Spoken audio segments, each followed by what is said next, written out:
Welcome back, everybody. We have another complete set presentation for today. This one's actually more of an April Fool's themed one because it's 1988 Topps. I know I might get a little grief by saying 1988 Topps is my April Fool's edition, but normally I'm showing like vintage stuff.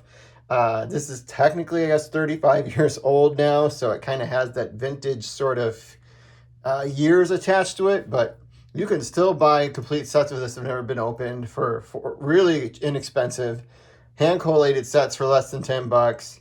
You can buy wax boxes probably for like $25 or less, cello boxes probably for a little bit more, and rack peg boxes. So you can put this set together very inexpensively if you wanted to, or just buy it complete.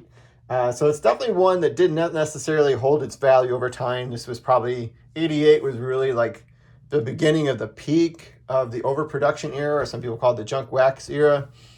For me, there's still a lot of nostalgia with this set. So you can definitely giggle a little bit and say this, okay, this was the April Fool's edition of the complete set presentation. It is on April 1st. I thought it might have been kind of nice to tie it with April Fool's because some people are probably like, really? You did 88 Topps? Okay, well, I'm doing 88 Topps. Here we're going to go. I'm going to have a little bit of fun talking about the 1988 baseball season too. So the nice part about baseball from this era is you have a lot of Hall of Famers already in these sets. So we can kind of talk about and point out some of the big players that bring back memories for me as I look at these cards. I mean, just about every person on this page, there's some memory attached. I remember opening these packs, ton of these packs, Donruss and Fleer and Score as well. So I think I had more cards in 88 than any other year.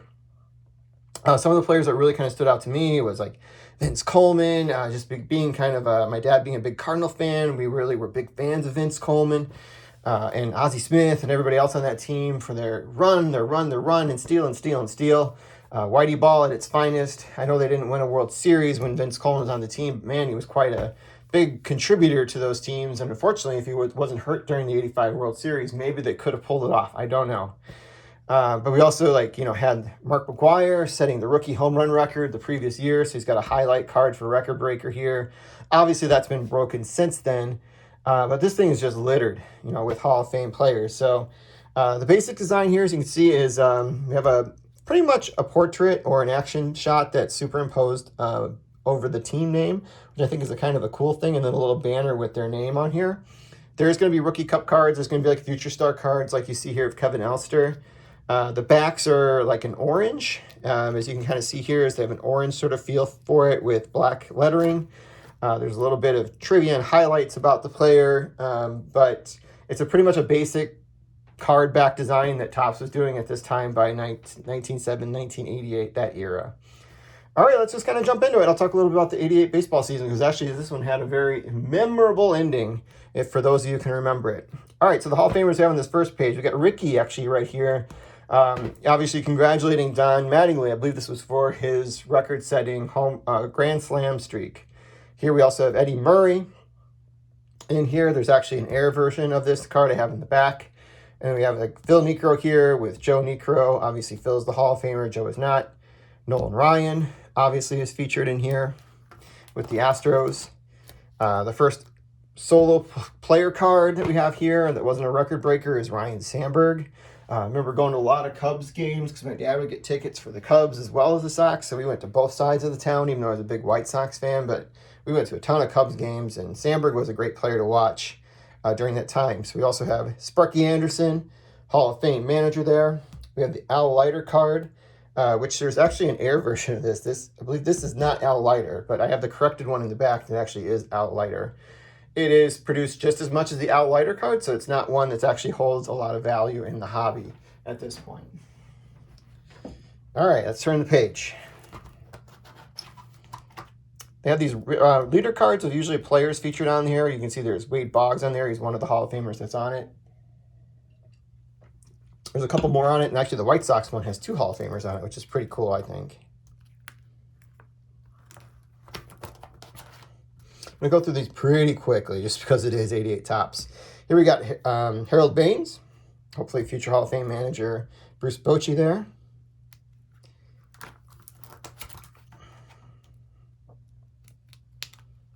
Maybe a Hall of Fame manager, possibly in Lou Piniella at some point. Two Hall of Famers here, Ripken and Murray. All right, so the 88 season, we'll just kind of go right to the conclusion.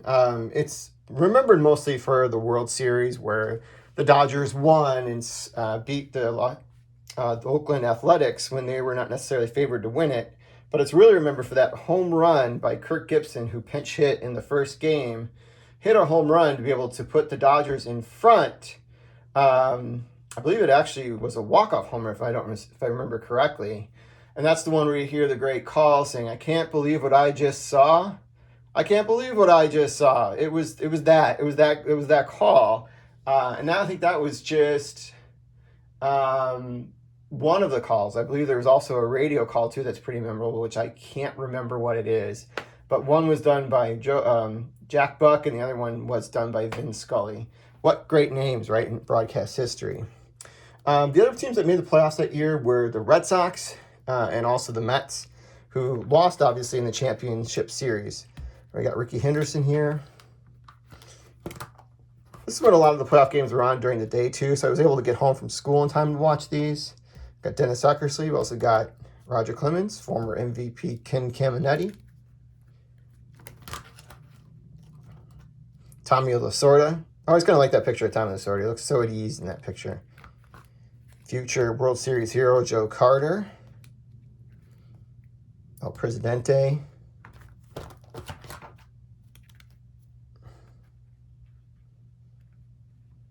Dale Murphy down here in the corner. Not a Hall of Famer, but I think a great player nevertheless. For White Sox, Joey Cora.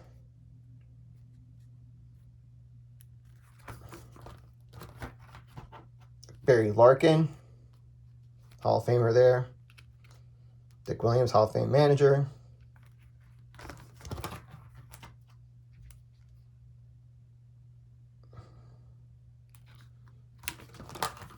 Kirby Puckett, Hall of Famer there. This set is actually loaded of Hall of Famers, and it's kind of still fun to open up these packs. This is one I actually hand collated myself, so I put it together. I actually just finished it a few years ago by just buying a wax box because I had so many of the cards, and I hadn't thrown them out when I was a kid or sold them or anything, so I'm like, let me just finish the set, since that's my thing, just building these sets. Two good names from the 70s and early 80s. Madlock and Buckner, neither Hall of Famers. Eric Davis as well, good name. Bruce Sutter, Hall of Fame pitcher. Robin Yount, Hall of Famer. The Goose Gossage, Hall of Fame. The MVPs for this season actually were guys that ended up facing off in the World Series. It was Kirk Gibson for the Dodgers and Jose Canseco for the Athletics during this season. So you scroll down, see if I can find the Rookie of the Year stuff in a moment. So,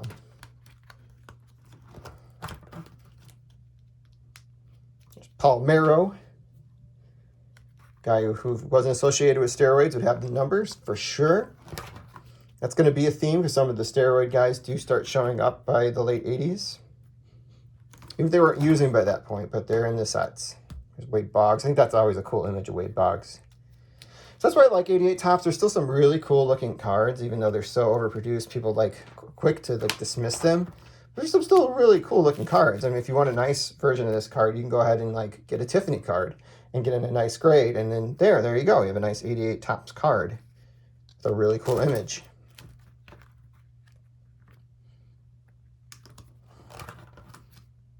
You see they have the Rookie Cup cards here. We got Barry Bonds on that card.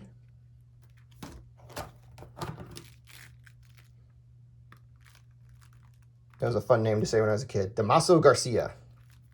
I don't know why it was fun to say it when I was a kid, but it was fun to say.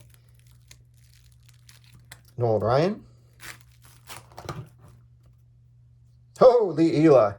Oh my God, he had one of the best all-time rants ever when he managed the Cubs back in the early 80s. Look it up if you've never had a chance to listen to it.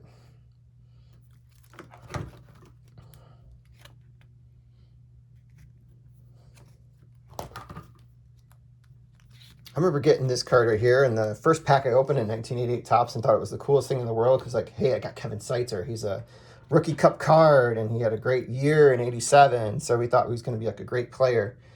Well, he was a good player, but not nearly as hyped up as I thought it was when I was a kid. When you're that age, you're like, 11, 12 years old, you think everything's going to be the greatest ever, right? Not necessarily the case, as we all know. Burt Breitleben. There's Donnie Baseball.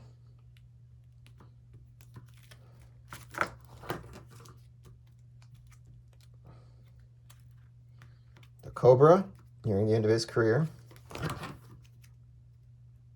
Alan Trammell. See, I think that's a cool looking card, man. I think it's really cool. The bat coming over and his helmet kind of over the image right there, and it's finishing his swing. It's pretty neat. All right, so some of the other awards that were passed out during that year, the Manager of the Years were, again, associated with the Dodgers and the A's. It was Lasorda and La Russa. The Cy Young Awards were, we had Earl Hershiser for the Dodgers, and we had Frank Viola, who actually won, I believe, a couple with the Minnesota Twins. And then Chris Sabo and Walt Weiss were your Rookie of the Years. Here's that White Sox card I'm talking about. We got Harold Baines and Carlton Fisk. That'd be kind of a cool one to figure out how to have it autographed, but in a way actually it could show up because it's such a dark background, but that'd be a really cool card to have as a White Sox fan.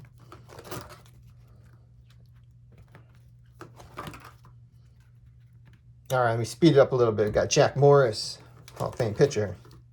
Tony La Russa, Hall of Fame manager. We've got Red Schoendienst on here. Didn't know who he was as a kid. I'm like, who is that guy, Dad? You had to tell me who that was. Will the Thrill. Tony Gwynn, one of my favorite players as a kid. Greg Maddux.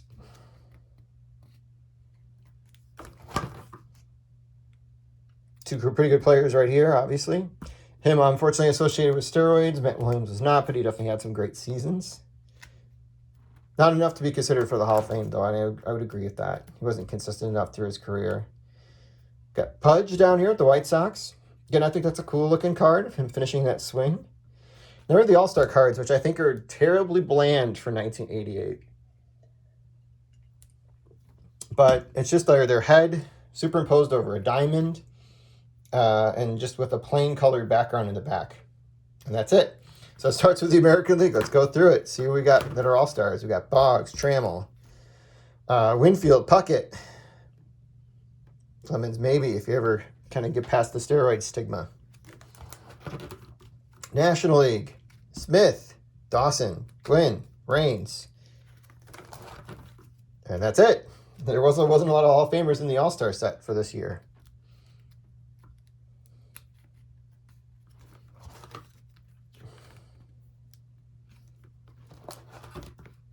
All right. I got Alan Trammell there of Kirk Gibson. That's funny because he wasn't, I think this probably was from 87 when he was still with the Tigers because he'd been traded to the Dodgers during that season. That's kind of funny. I don't think I noticed that before. King Griffey Sr. Cal Ripken Sr., actually. We got Barry Bonds down here in the corner. Also a big Barry Bonds fan when I was a kid. Ozzie Smith, Paul Maltor, Hall of Famer Fred McGriff. Got 3 on that page. One thing I like to do when I go through sets is like to see how many pages, or what's the best page in the set. Which one has the most valuable cards, if the number of Hall of Famers, or whatever it might be, or rookies. So, I don't know, that might be a good one there if I did it for 88. But 88's not worth all that much. We got Pete Rose as a manager card here. This is the first time he didn't have a player card, so he was only a manager by this point.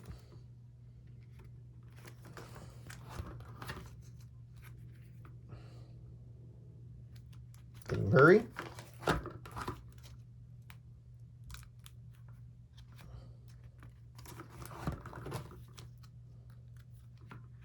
Dave Winfield.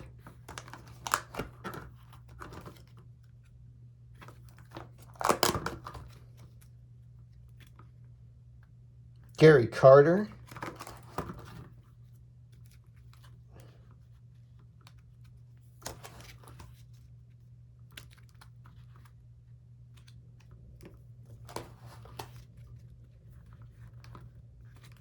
Uh-oh, we're in a little bit of streak of no Hall of Famers here.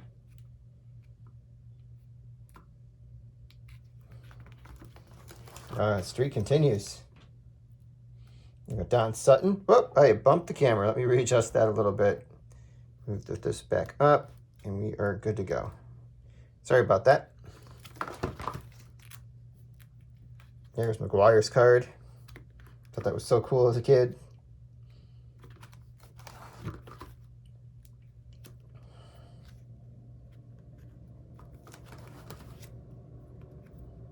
Mike Schmidt. I will say that 88 Topps cards are really cool with autographs. I have a couple Topps archive cards from 88, and they just are really, the signature really pops on these cards. There's Kirk Gibson, still at the Tigers, or the Detroit Tigers at that point. God, he was such a massive guy. Look how big his upper shoulders are.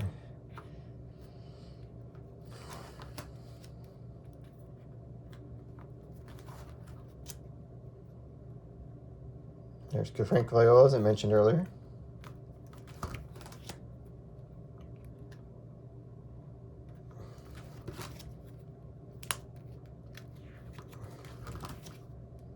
Cal Ripken, my favorite childhood player.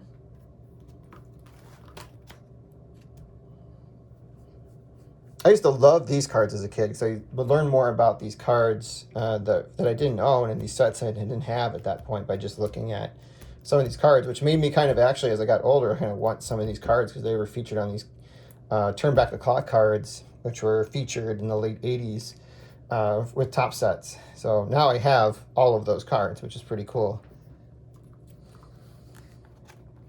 My favorite of this bunch would be the Stan Musial for sure. Jim Rice.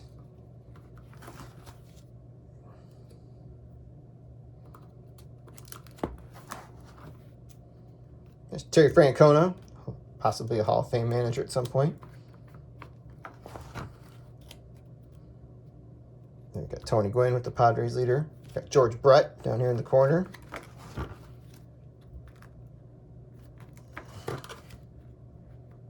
Tim Raines.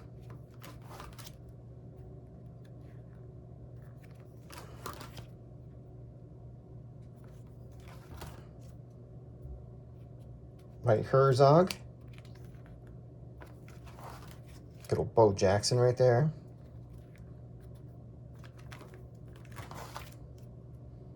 There we go, double steroid card.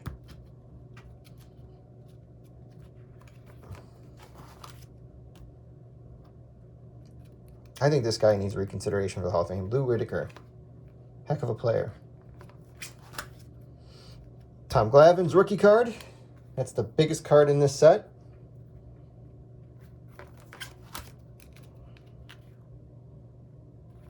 Ted Simmons. And then here are the two errors I mentioned. That's actually the corrected version of Al Leiter. And then there's this Eddie Murray card where there's actually some print on here. I think it's a print, talks a little bit about what the record was. I don't know why it got printed on the front of the card, but that wasn't supposed to be on the card. That's why they corrected it. But it did sneak into packs. All right, I got a little treat for you here, but if you're feeling this is a painful video because it's 88 Topps, it's going to get a little more painful. I actually have the traded set too. My dad got this for me for Christmas that year, and I thought it was the coolest thing in the world, and we're going to have all these great players. They're going to turn out to be great ball players. They overproduced it, and that wasn't necessarily the case. Robbie Alomar is probably the best one of this bunch. And he's right at the beginning. There's a few other Hall of Famers in here as we go through it. But there's not too much to write home about other than maybe looking at some of these USA ball players. There's no real big names in there except for maybe Tino Martinez when we get to him.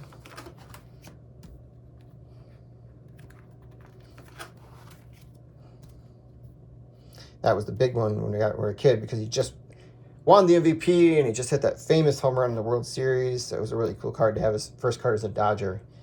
We have Goose Gossage, a Hall of Famer, and then we have Mark Grace's rookie as well.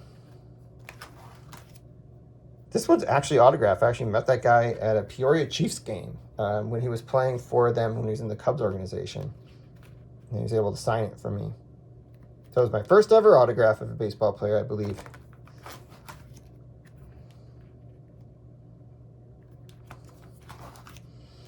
Now we're going through these pretty quickly. There's Tino Martinez, I mentioned. Jack McDowell was kind of a big player for the White Sox during that era.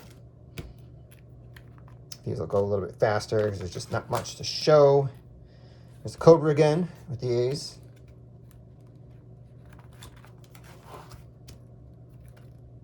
Frank Robinson. It might actually be the last Hall of Famer. There's Chris Sabo's rookie card. His goggles, his famous goggles. Oh, here's Lee Smith. He does have one more rookie, one more Hall of Famer in here. Forgot that he was in there. And here, last but not least, here's the last page. We have Robin Ventura's rookie card, which is cool if you're a White Sox fan. But that is it. Hope you guys enjoyed it. Try to go quickly. All right. Have a great weekend, everybody.